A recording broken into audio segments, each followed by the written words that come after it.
देश के यशस्वी प्रधानमंत्री आदरणीय नरेंद्र भाई मोदी जब 13 नवंबर को एम्स का शिलान्यास करने दरभंगा आए थे, तब रोसड़ा से जो आपका आईटी पार्क बन के तैयार हुआ है,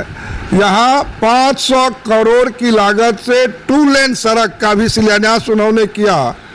और आज 1000 लगभग के करोड़ की लागत से जो आपका एयरपोर्ट दरभंगा है, वहाँ भी 4 लेन 56 किलोमीटर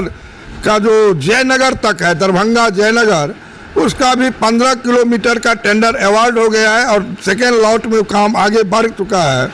और जो आपका मुसरी घरारी दरभंगा है, लेरिया से है, उसका भी प्रोसेस बढ़ चुका है। और फिर यह जो पटना टू पूर्णिया जो बनना है 6 लेन, उसका भी अलाइनमेंट दरभंगा होके जा रहा है। और जो गोरखपुर सिल्लीगुड़ी राष्ट्रीय राजमार्ग है, वह भी दरभंगा मधुबनी के सीमा से गुजरने वाला है, उसका भी अलाइनमेंट तैयार